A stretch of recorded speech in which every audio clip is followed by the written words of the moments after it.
Moving on to our next speaker, we will hear about Sweden's national and global work with the Food System Summit.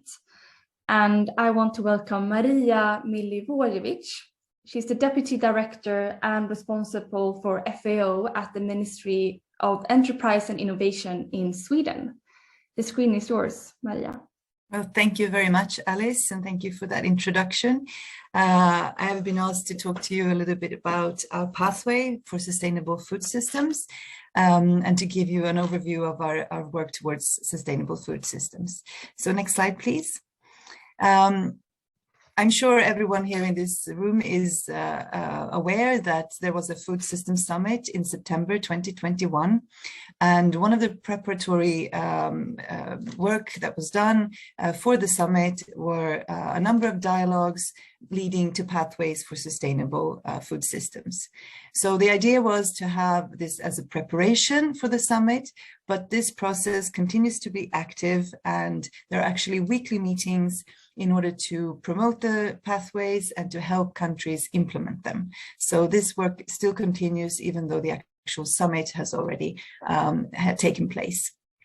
I wanted to draw your attention a little bit to the global result of this work, which is really quite amazing, I think. I have worked with EU and international affairs for a long time, and I have never experienced a summit which has been so inclusive and had so much dialogue with stakeholders in order to prepare the result. So you can see there that there were 1,659 dialogues performed and more to come. You can see what is planned on the dialogue website, which I'm sure SIANI can share. 109,000 people participated in these dialogues of today, and over 100 pathways towards sustainable food systems have been published. So over 100 countries have tried to focus all of these ideas into something concrete to move towards more sustainable food systems. I think that's quite amazing. I do want to point out that only 9 EU countries, and 3 of those were Nordic, have published pathways. And this has to do with the complex situation of being a member of the EU with its own policies, and generally a difference between roughly OECD countries and developing countries, where many OECD countries already have a lot of plans, a lot of policies towards sustainable food systems. So we could see a little bit of a difference there. The Swedish result, also thank you to SIANI, who were very instrumental in doing this with us. We planned for 4 dialogues, but we did have 7 because the interest was so high, and we had over 600 participants in our process. So next slide, please. So some of the takeaways from these dialogues. We had very, very rich dialogues. There was a lot of knowledge among the stakeholders and a lot of willingness to discuss this extremely important topic. But looking back at the reports and the discussions, we could also see that a lot of what was brought up was quite known to us already at the ministry. And a lot of that has actually even been said here by Bunabana and Bridget, especially regarding the global situation. But a lot of it was also known in terms of the Swedish situation. And many of the solutions that were presented were also, something that we had heard already. And I think that gives us a boost and confidence that the existing analysis by the government and the existing policies are on the right track. But obviously, a lot more needs to be done. We're certainly not there, and there are many, many challenges that need to be handled. And I will get into some of those problem solutions. Is the need of a systems approach. And this is, I'm sorry, could you back up, please?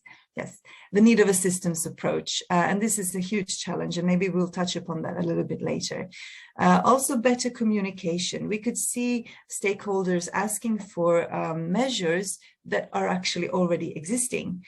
So we need to take that as representatives of the government and also the government agencies. We need to take that at heart and communicate much better about what is being done and what kind of help you can get if you want to work towards more sustainable food systems.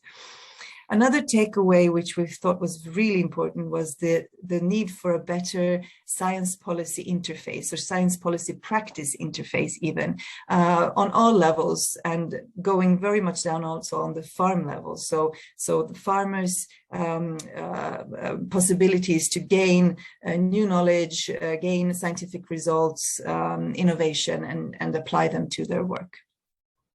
Change takes time. Sweden has been working with sustainability issues for a long time, and we still have many challenges to overcome. So we need to respect that this is a complex situation. And also, touching upon what was said earlier by some of the presenters, we need to know much, much more about how Swedish consumption and production affects the rest of the world, and vice versa. So our perfect bananas, what does that entail for producers elsewhere? So this is an area where I think more research and more knowledge needs to be produced. So next slide, please. So given that we understood and knew a lot about what was mentioned during the dialogues, and given that we already have many instruments in place, we decided that our pathway would be more of an overview document, collecting what has been identified as strengths and weaknesses so that we can go back and work with those. We have collected ongoing processes and milestones, which is kind of a checklist for us so that we can make sure that we are doing what we are supposed to do. And we also identified a number of focus areas, which you can see there on the screen. I don't think I have time to go through them all, but these were areas that we felt were the most prominent in the dialogues. There were more, of course, but we needed to somehow make this workable. So these were the ones that we felt were the most dominant, and we also presented, for the communication reasons, some of the recent government initiatives. And I wanted to touch on a couple of these just to give you a flavor. For example, the first bullet point, a shared vision and improved coordination, that came out very strong from the dialogues, that many stakeholders do a lot. And we heard earlier Axfood and their work, and there are many actors who are trying to do their part, but a lot of them felt that they weren't exactly sure of what the shared vision for Sweden was.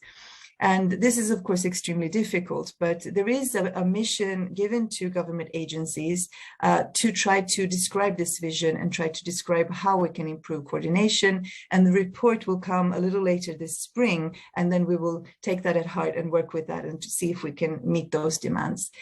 Research and innovation is certainly at the core of this work. We're not doing anything particular there right now because we had a research bill where quite a lot of funding was already given to research and innovation. So we are, from the government side, waiting for the results so that we can then transform them into action. But this is a little bit longer ahead of us. So, and certainly sustainable production, the profitability, that is very much an EU affair, where we are expecting also some work from this side of the EU. So we handle these a little bit differently, and they have different timelines, but they help us to move on with the work and try to make it more concrete. And also wanted to say something about all of the coalitions that were formed before the summit, and they continue in different formats. And Sweden is very active in the School Meals Coalition, Healthy Diets, Food Loss and Waste. We also heard that earlier, how important it is to work with that. And an initiative called Aim for Climate, which is Agriculture Innovation Mission for Climate, focusing more on climate issues. So this is also where we connect the Swedish work with the global work in this whole system. So a few words on the implementation and follow-up. Globally, there is a follow-up hub or a secretariat, you can say, in Rome. It will be placed, or it is placed, at the Food and Agriculture Organization there, and they will structure the work globally. The coalitions I already mentioned. There is a lot of focus on the implementation of pathways. And what I said before, there's a bit of a difference of the kind of OECD pathways and the developing countries pathways, and more focusing on the developing countries, where the resident coordinator function, the UN resident coordinator functions, will be assisting countries to implement their pathways. For us, it's more something we do on our own. There will be ministerial meetings to keep momentum. The next one is planned for 2023, and there will be a follow-up every 2 years. So this is kind of the structure that we coordinate against. And then we have the EU part, where we expect a legal framework for sustainable food systems, which will also translate into Swedish policy. And nationally then, which is perhaps interesting for you to know, we are increasing coordination in the government offices and with stakeholders. There will be information about that shortly. And we will do a follow-up of the pathway, and we have already some results. We have, including youth was something that we highlighted that has already been done. There's a youth group preparing the Stockholm Plus 50 conference, a UN conference in June. The Swedish strategy for FAO includes very clear links with the food systems, and also how to include groups that are not always listened to, indigenous groups, for example. And we are expecting reports from our agencies shortly, and we continue dialogues, etc. And next slide, please, and I'm almost done. I wanted to remind everyone also that the work with the food systems is very much a part of implementing Agenda 2030 and achieving the Sustainable Development Goals. So this is the overarching structure in which we work, and this will, of course, also be a way of achieving the SDGs. And my final slide are just my contacts. In case anyone have any follow-up questions, you're welcome to email me or give me a ring. So thank you very much. Thank you very much, Marija, for that presentation and for telling us about the process of the Food System Summit and where we're going next. Thank you so much. Moving on to